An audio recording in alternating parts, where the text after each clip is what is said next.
Gente, un saludo muy cordial, bienvenidos a un episodio más de Transmitiendo Cultura, este espacio en el que compartimos con ustedes información acerca de temas relacionados con la cultura de nuestro hermoso país. Hoy tenemos sobre la mesa el tema de la plurinacionalidad e interculturalidad en el Ecuador y la importancia de mantener la identidad nacional. Con ustedes su pana, brother y humilde servidor, Elian Yucha. Chicos, ¿qué tal? ¿Cómo están? Mi nombre es Kerly y el día de hoy hablaremos sobre la cultura de nuestro país. El Ecuador es lo máximo, es plurinacional y multiétnico. Por eso vamos a tener una gran variedad de aportes culturales que cada uno de los grupos étnicos nos ha dejado. Y así, para poder entender los conceptos que acabamos de mencionar, hoy tenemos como invitados en Transmitiendo Cultura a expertos y amigos quienes compartirán con nosotros su conocimiento. Bueno, entonces, sin más preámbulos, empecemos con Jessica. Ella nos hablará sobre qué es y qué implica un Estado plurinacional.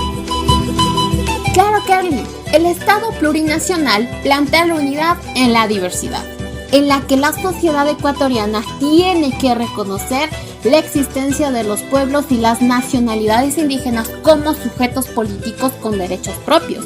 Este es un punto importante y clave para la conformación de un Estado plurinacional. Entonces, de acuerdo con el Consejo de Nacionalidades y Pueblos del Ecuador, ojo Kerly, existen en el país 14 nacionalidades indígenas, 18 pueblos indígenas y un solo pueblo afrodescendiente. Imagínate, Kerly, tenemos una diversidad cultural muy amplia. Esto hace especial a este pedacito de tierra que llamamos Ecuador. Donde tú vayas vas a encontrar cultura y gente que aún la sigue transmitiendo a pesar de los años. Ahora, ¿qué es un pueblo y qué es una nacionalidad? Una nacionalidad es el conjunto de pueblos milenarios. Esto quiere decir que estuvieron antes de la conformación del Estado ecuatoriano como tal, que tienen una identidad histórica propia, idioma, cultura en común, que viven en un territorio determinado. Este es un punto importante. Y un pueblo se define como las colectividades originarias conformadas por comunidades que se distinguen de otros sectores de la sociedad ecuatoriana, regidos por sistemas propios de organización social, económica, política y legal. Toda la cultura que posee nuestro lindo país hay que conocer y preservar. ¡Qué interesante! Ahora ya sabemos que es un Estado plurinacional. Lo que Jessica nos ha compartido en nuestro país lo podemos ver reflejado en la ley, dentro de la Constitución, en el artículo 1, donde se denomina al Ecuador como un Estado democrático que reconoce la plurinacionalidad. Pero no siempre fue así, ¿verdad, Elian? Exactamente, por ello es necesario que conozcamos el contexto histórico respecto a los cambios que ha atravesado el país, ya que ha requerido de diversos agentes para llegar al estado plurinacional e intercultural que tenemos actualmente. Verónica, ahora ayúdanos. ¿El Ecuador siempre ha sido un estado plurinacional e intercultural? Bueno, muchísimas gracias por la invitación. Es un tema muy extenso del cual hablar. Sin embargo, voy a intentar reducirlo, hacerlo pequeño para que todos nosotros podamos entender de mejor manera y no nos confundamos con tantos conceptos. Es una realidad que la República del Ecuador ha pasado por varios cambios importantes a lo largo de la historia, entre ellos la colonización, la cual dejó atrás cultura, tradición y pueblos inclusive, y también dejó a su paso sesgos en la población, mismos que han provocado que se desvalorice la raíz indígena del país, y que no se tenga en cuenta la importancia de la diversidad poblacional.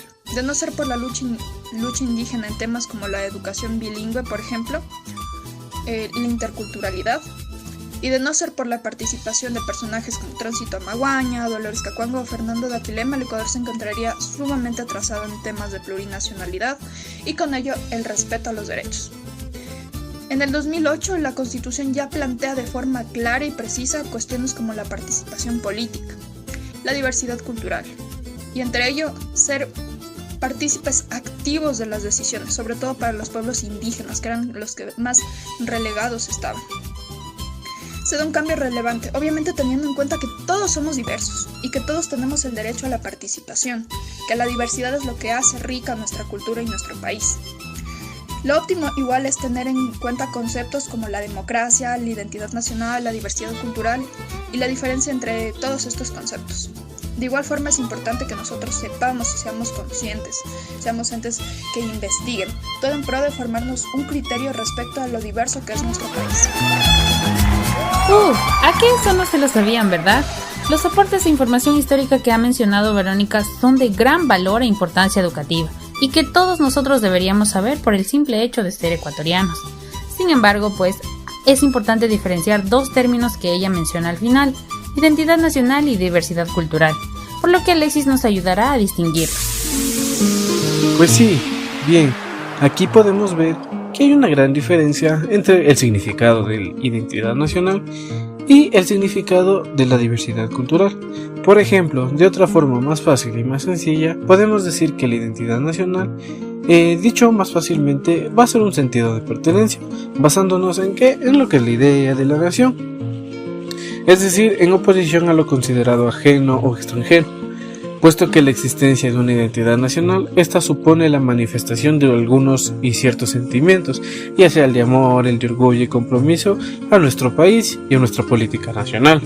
En cambio, si nos ponemos a hablar de lo que es la diversidad cultural, una diversidad étnica, va a ser un término para referirse a los grupos o pueblos de nacionalidades que ellos viven en nuestro país, que se han preservado a través de todo este tiempo, manteniendo sus características propias, que vienen a ser sus rasgos culturales, su propia lengua, sus propias tradiciones, creencias, su cosmovisión, la forma en que celebran sus fiestas, la forma en que se expresan el arte, incluso cómo practican sus juegos.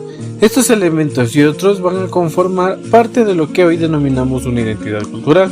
Vemos claramente que hay una notable diferencia entre identidad nacional e identidad cultural. ¡Wow! ¡Qué emocionante es ser ecuatoriano! Los aportes culturales que nos transmiten los grupos étnicos que tenemos en nuestro país son muy valiosos, además de hacernos partícipes de sus costumbres. Nuestra identidad ha sido transmitida de varias formas, como por ejemplo con la música, en todas sus expresiones, con sus ritos, sus cantos, arrullos, amorfinos y coplas. Con ellos nos transmiten emociones y sentimientos a través de sus voces. Además de la diversión con los juegos tradicionales, como la rayuela, las carreras de saco o el quemado, que todos alguna vez en nuestra vida los hemos practicado, incentivándonos al deporte y la convivencia armónica con la naturaleza, sin olvidarnos de sus danzas, sus atuendos coloridos y su deliciosa comida. Por supuesto que sí, es un orgullo sin fin haber nacido en este hermoso terruño, un país pequeño geográficamente pero muy grande cuando hablamos de cultura, de costumbres, tradiciones y ni se diga de su linda y hermosa gente. En fin, con el alma les digo, qué orgullo ser ecuatoriano. Así concluimos la emisión de un episodio más de Transmitiendo Cultura. Gracias por escucharnos. Ay, por cierto, no se olviden lavarse las manos, usen mascarilla y alcohol, eviten aglomeraciones, que COVID-19 siga al acecho. Con eso me despido, hasta la próxima.